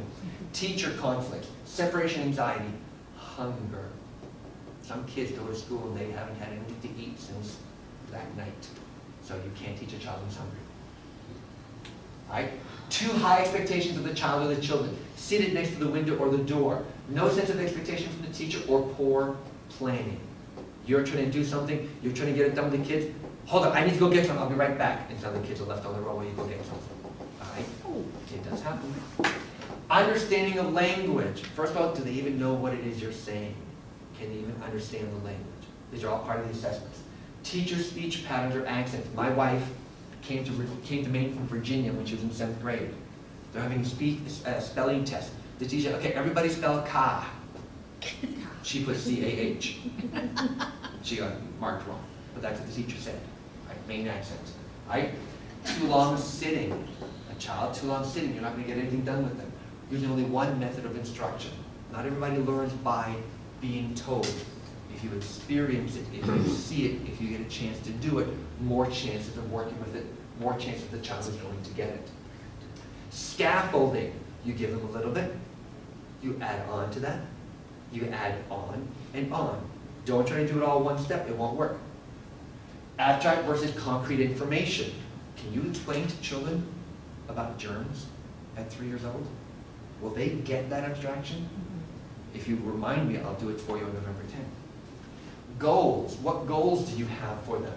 And what's the time of the day of the instruction? If you're going to try teaching kids just before going into lunch when they're hungry, again, not going to work. Or right after lunch when you know they're getting tired and they want to have a nap, it's not going to work very well. You have to find out what time of the day you're going to do things. This is a tricky one. Does everyone have to do the activity? Some programs say, well, if the child is really tired, they can go play in the other room. Okay, I have 12 children. I'm working with 11 ones playing in the other room. That child wants to go in the other room. That child wants to go in that child. So you have to decide as a program how you're going to do things. If they don't want to do the activity, what are you going to do? So if a child is not going to do it, they're not going to do it. So you're going to let them go play, you let them go read a book, or just move them off to the side until you're done and they get to join the next thing. But those are things you have to decide as a program. I can't give you that. You have to decide as a program. But then you have the consequences of not following along. If they get to go play, well, there's no consequence. If they have to sit off to the side for a bit while you're doing that, well, then they realize, I can't go play, I can't get a book. Well, maybe I'll just sit here. Or maybe I'll come back in and play.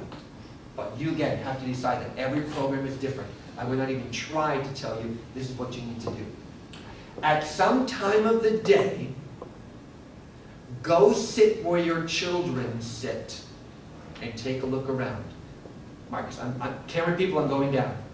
In other words, we're getting down to their level and seeing it from their point of view. Do you know there's gum underneath this table? You wouldn't know that, but a child at this level would. So sometimes you need to get down to their level and see what they see. Now, what do you need to change? All right? We have to get into their perspective on things. I sit on the floor all the time. Yep, I'm always on the floor. Again, I'm hitting things I don't want to be hitting. Let's see if I can get rid of that. There. Okay. Now it won't go, Marcus. Click off to the side and in the gray area. There you go. Okay. Are parents seeing the issues at home? Okay. Is there an assessment then? Has anything happened at home? Are there results? Is there results? Is there a plan? Who made the plan? If they made a plan without you, how are you supposed to follow along? What if they're saying, hey, this is what you need to do in your program? You're thinking, I don't have time. I don't have the space. I don't have the capacity.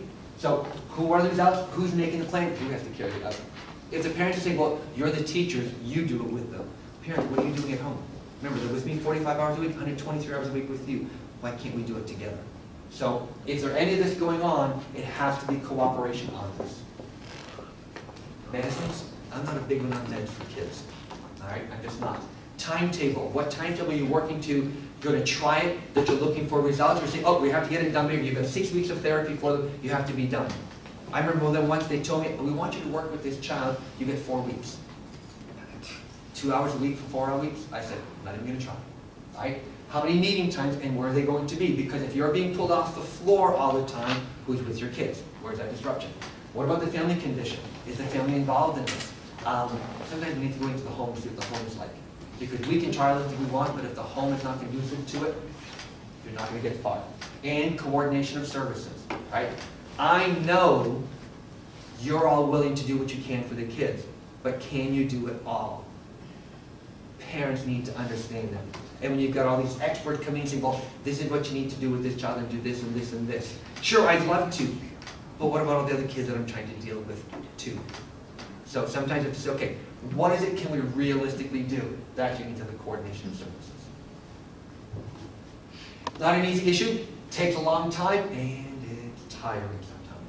Right? Slow signs of improvement, that's why again, keep a diary.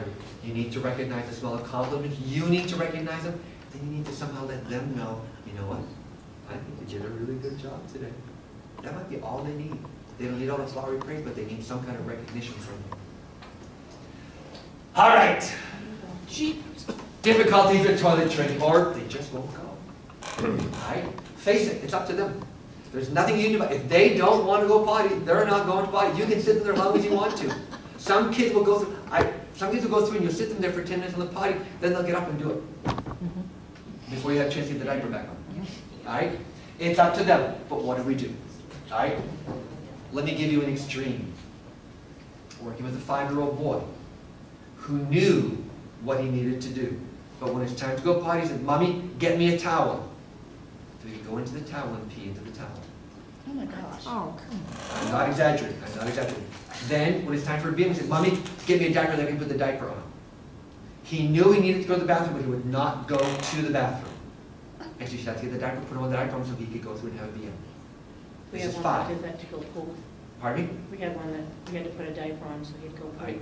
So knew what was going on, but there were other circumstances in the family that led to some of this inconsistency going through.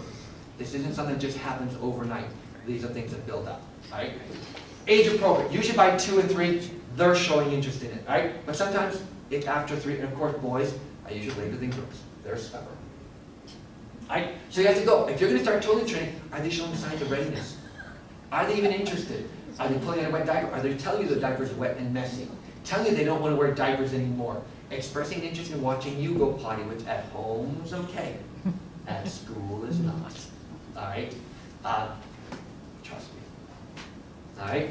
Kids are trying to hold it because they want to hold it because they want to go to the bathroom. You know that they're expressing that independence, they want to doing it. So that's when you know that they're ready for potty training. Or they've had a dry diaper for 2 hours. That's a cat on the potty. oh, thank Right. goodness. Right?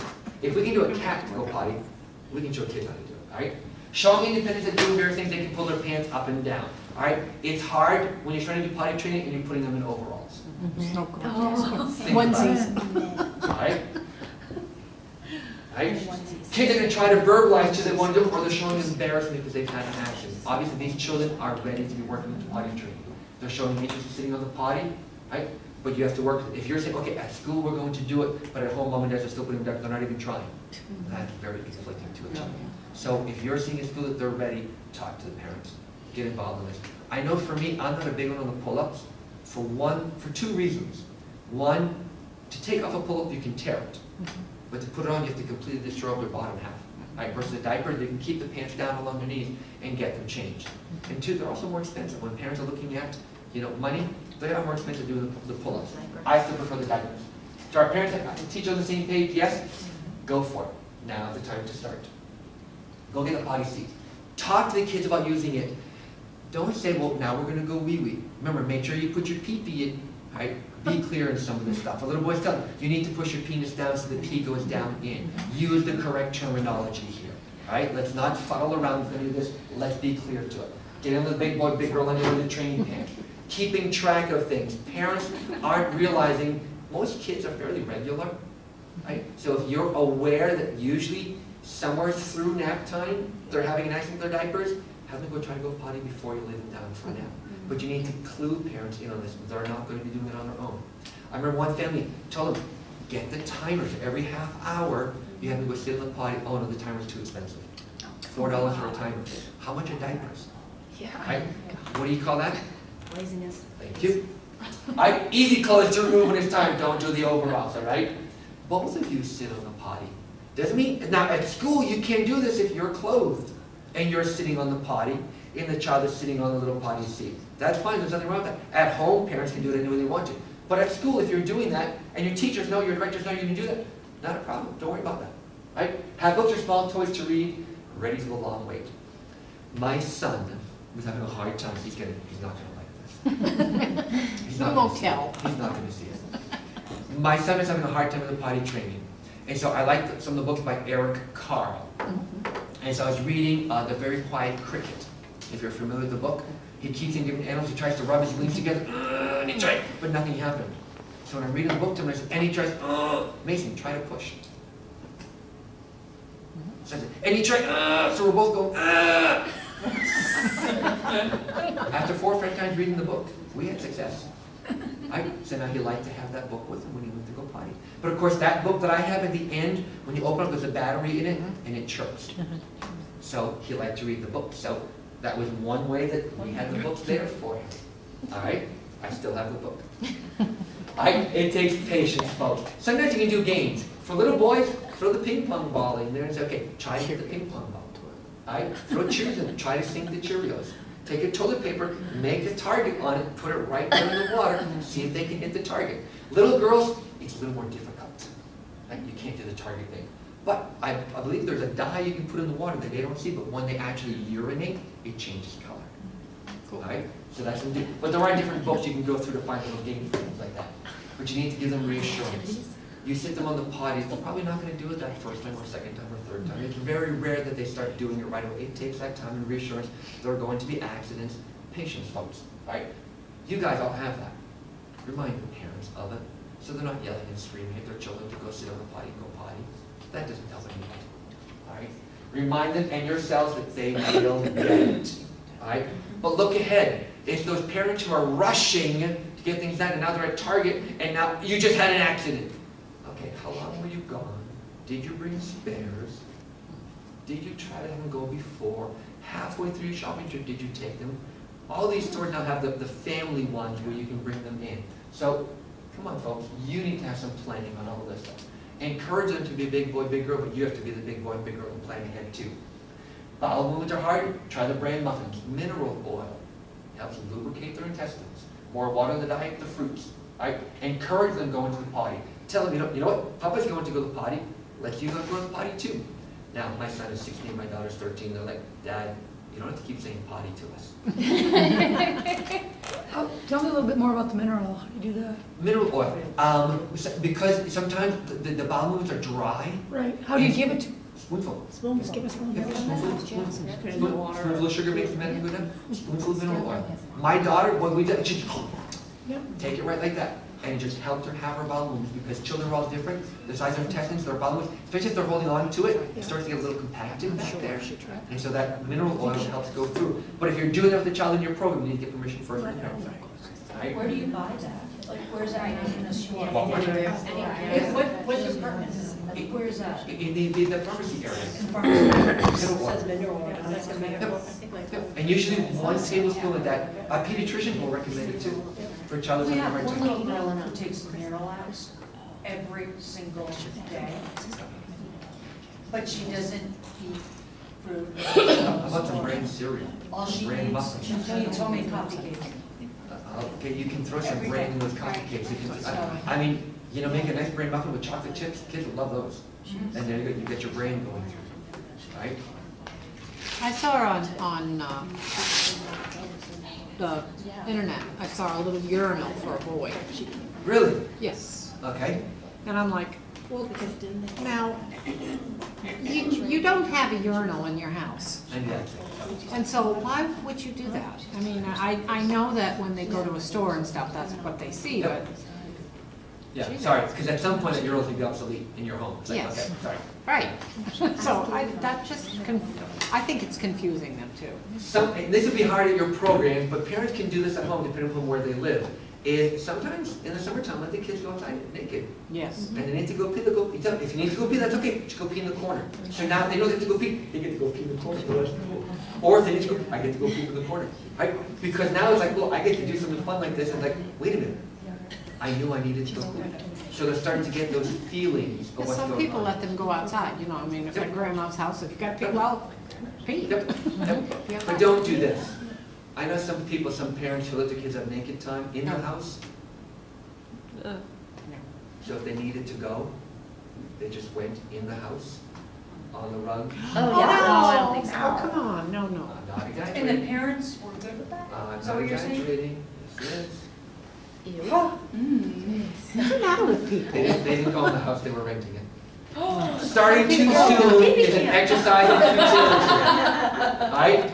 Pressuring them doesn't make it go easier. If anything, it makes it harder for them. Shame is the same thing. Stress often pushes things back. You get a new baby, a new job, visitors, parents are visiting, all of this stuff, going to a new school. Those are all things that will interrupt that potty training. Unrealistic expectations are no good, and if you're always stressing about all those accidents, kids are going to do it. Again, you don't have a halo. Don't expect them to get it right away. All right? Now, Marcus, you don't. All right?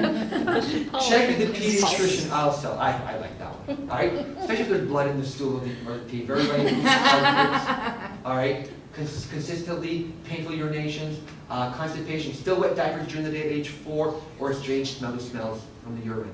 Those are indications that there's something going on inside that needs to be examined. That's not typical. All right?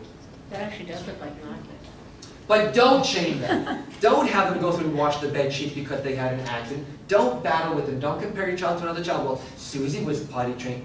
I don't care about Susie. I'm not Susie. And if you tell me that, I'll probably hold it in even longer. All right?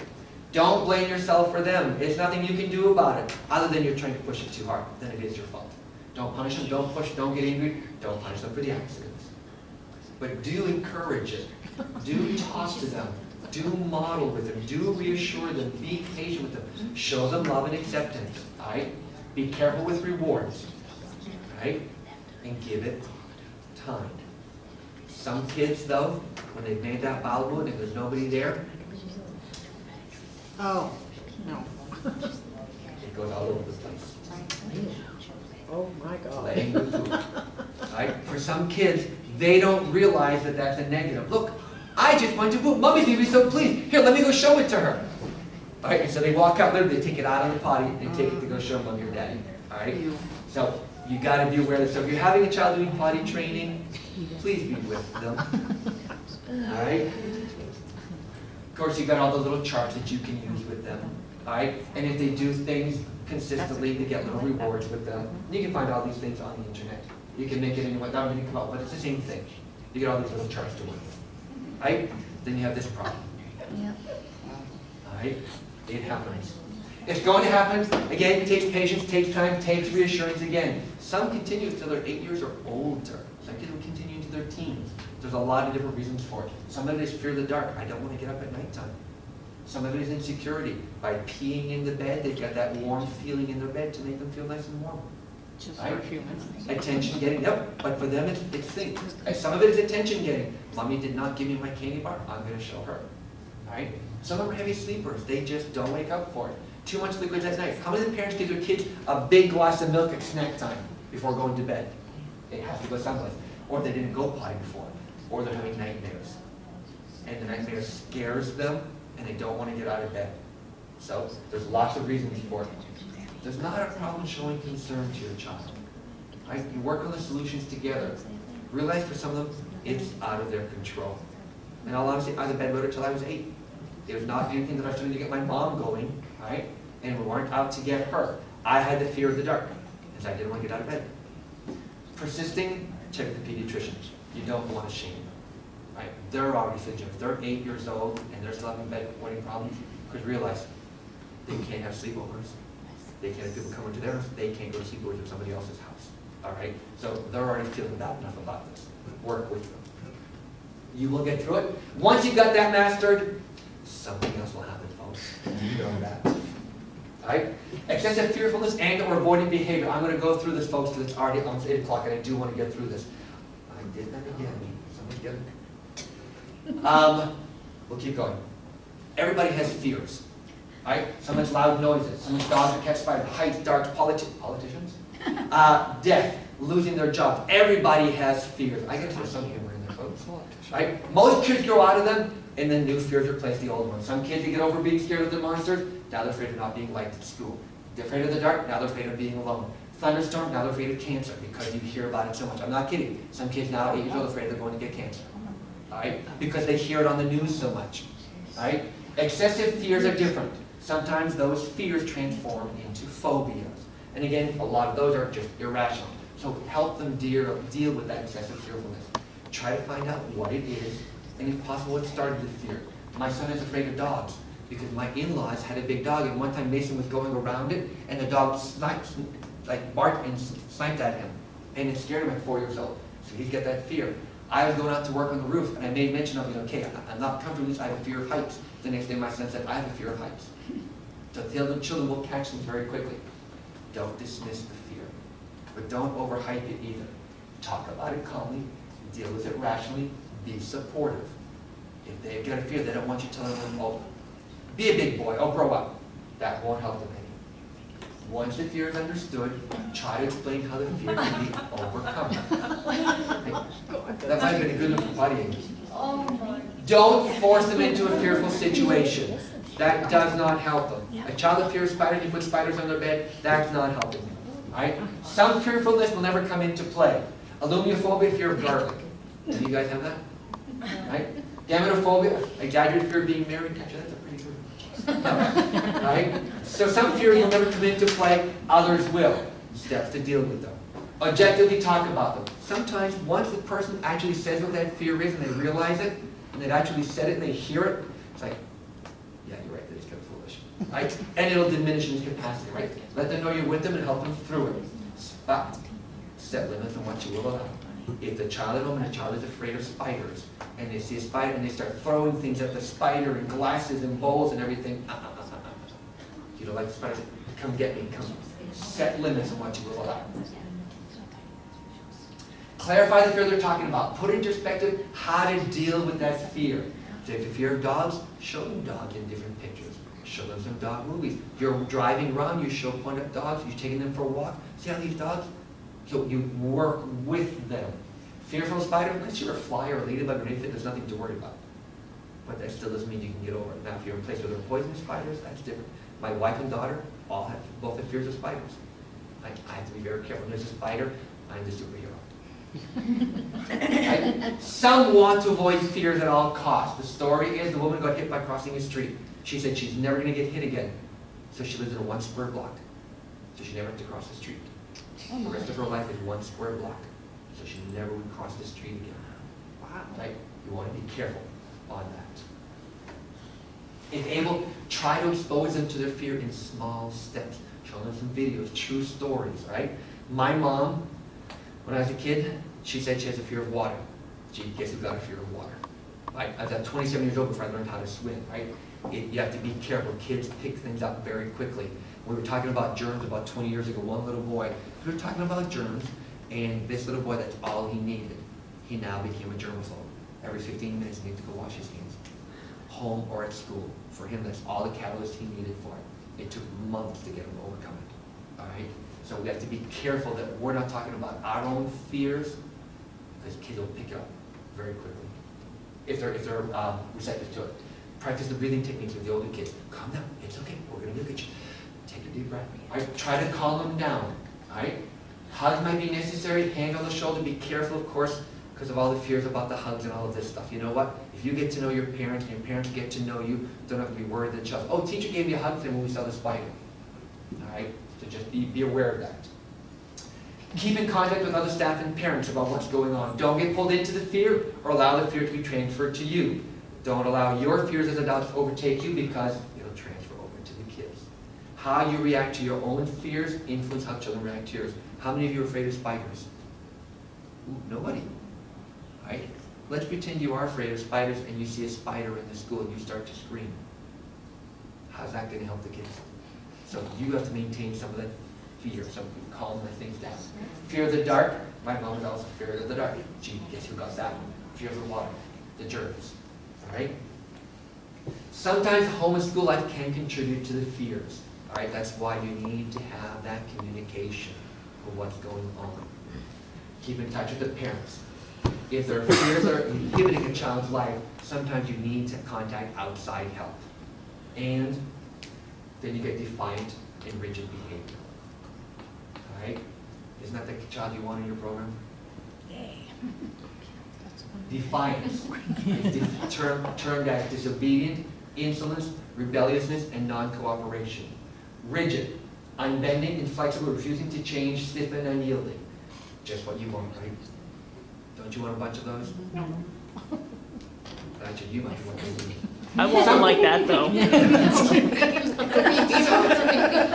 So get us into you. Some child show symptoms in early That was childhood. me, that was definitely me. Right? They don't want to be touched, they don't comfort easy, they want to be independent, they don't want assistance, and parents and teachers sometimes contribute to this. They keep, no, come here, I just want to give you, no, I said I want to give you a hug. Right? You're contributing to some of this stuff for them, they don't want it. You're forcing yourselves onto their play, you're directing every movement. For the parent who's going through and working with their child and they're playing trains, and the dad says, here, we'll make this and we'll make this. The child says, no, I just want to ride my train around. But the adult is taking over and controlling, and the child says, I don't want to play anymore. And then dad gets angry at them. Right? We have to be careful, we as adults are not contributing to some of that. All right? Parents and teachers are usually very rule-oriented. Sometimes you gotta chill on it. Parents are gonna say, you're not gonna tell me what to do. My way or the highway. No kid of mine is gonna talk to me that way. Chill out, right? Because the way you respond to them is the way they're going to respond to you. They're learning that from you very quickly. So we've got to be careful how we're doing things. They don't want to be told what to do all the time. They want a little say in what's happening. They want some choices. Do you want to go to work and the director tells you every day, this is what you're going to be doing, this is what you're going to be doing, this is what you're going to be doing? Or do you want to say, well listen, I get some ideas of my own. Kids want to do that. They want to figure out the world. If you're always telling them what to do, when do they learn how to figure it out? Right? They want to be listened to. So are you helping or hurting them? And then, are you helping or hurting yourselves? Because if you're always pushing at them, they're going to start pushing too. We've got to be careful on that. Just as we want them to be adaptable by our instructions, are we being adaptable and accepting of their instructions and thoughts? These guys have minds. They want to be able to tell you what they're doing. But if you're always telling them what to do, they're just going to push away from you. And then they start feeling alone and isolated. And then they're going to start pushing back. Understand that a defiant or rigid child really needs you. They need your love, your time, your comfort, and your security. They just can't tell you that. They really want that from you, but they're afraid to. They can't do it. So that makes them even more isolated and more rigid and more defiant. So we know the battles. What do we do? Yeah, we do need to have rules, but how rigid do the rules need to be? Does the bed need to be exactly the same way all the time? Does the homework need to be exactly the same way? Do the toys need to be precisely on the shelf in the exact same place all the time? Do they need to pick up every toy, or, you know what, you did a great job, we'll pick those up later? Right? How rigid are we being with them? They need to have some control on things. Yes, structure needs to be in place, but does everybody know what the expectation of the structure is? Whose structure takes place? Mine as the adult, or they're saying, I like my room this way. I walked into my son's room last night and said, thanks, you need to clean your room. Yeah, I'll get to it. I have to be careful. I don't want to push. So we have to work out a deal. How about if what if we tried work with them, get that line of communication open so now they realize they have some sense of control and can work with some of the choices. Communication is the key. You need to communicate with them. Parents communicate to the kids, teachers communicate to the kids, parents can communicate also. You need to be working together. Make sure everybody agrees, is on board on it. And if you need to for an older child, once you get those expectations in place, put it in writing. So they can't come back and, but that's not what you said. Sure it is, it's written right here, and you signed it with me. Right? Put it in writing for older children. All right? After communication, you need to be patient with them. You know it's not going to change overnight. It's going to take some time. There are still going to be struggles. You still need to be flexible and adaptable, and you still need to be open. And this stuff will go on for years sometimes. But at some point you realize, man, there has been a big change. If you're aware of it and open to it. Still need to keep yourselves in check. Yeah, you need to control your emotions. You want them to control their emotions. You have to do the same thing, because yelling begets yelling, and anger means out of control. And out of control can lead to physical actions and words that can't be taken back. And some of these kids, once you've said it, they will never let you forget it. So we have to be careful. After patience comes persistence. If I say I'm going to do this, then I have to follow through. Because if they know they can break you, after 3 or 4 times of them giving you guff and you're going to give in, they're going to keep doing that. Right? If we say we're going to do something, you need to follow through. Consequences need to be appropriate and they need to be understood beforehand. Remember? You know that if you don't go to work, you don't have a job. Do they know that if they do this, this is going to be the consequence? If they don't, and you put that consequence in, you're not being fair to them, and you're setting up another struggle, another battle. All right? So where does recognition fit in? You need to recognize the small steps that are occurring, the small little increases, the small little steps you're going forward. Recognize those accomplishments. Recognize the decent action. Maybe they're not doing great, but they're not hitting. They're not yelling, they're not screaming. Those are decent actions and behaviors, all right? Recognize that they are trying to be good. It just doesn't always come out the right way, right? The child who's going through it and they want to put the dishes back in the sink and they drop it and it breaks. They weren't trying to break it, they were trying to be good. We need to recognize that they are trying to be good. And that's what we need to work with. Recognize that when a child tries to let you in their space, it's hard for a child to let you in. Recognize that they want to try when they're talking to you. Recognize how hard it is for them to trust you, but that's really what they want, right? And again, they're not out to get you, they're out to get everyone. Keep that in perspective. Sometimes you take a back seat and say, where I am, oh, we're almost done. Let them be in charge, even if you don't won't work. But you have to be careful in a dangerous situation. If you let a child do a dangerous situation, you're the one who's being negligent. Sometimes they need to try it, their ideas, and realize it doesn't work, and then you don't lecture them and say, okay, how about if we try what I was thinking about? Not how about if we try it my way? How about if we try what I was thinking about? And you give them that option. Let them ask you for help, or just let them know that you are there if they need you. Back off a bit. They're working on a project, give them some of that space. Be there, but be off to the side. So they know that you're there if they need you. And then with communication, patience, persistence, comes acknowledgement and congratulations. They are making changes. You don't need flowery over the praise stuff. That was what? That's not what they need sometimes. You know what? I really like the way you did that. I think you did a good job. That might be more than just giving all this flowery stuff. Or the excessive rewards. Because money is there, you can buy them. They don't want those things, they want you. Sometimes a heartfelt congratulations, a pat on the back, if they're going to allow. Some kids don't like to be touched. A simple hug or handshake can be welcome and appreciated and felt. Or like I said, sometimes just looking at the child and saying, yeah, that was good. All right. Take the time to realize that all those small steps, both forward and backward, do lead to growth. But if these steps and the time and concentrated effort are not producing what you want, you do need to ask for help.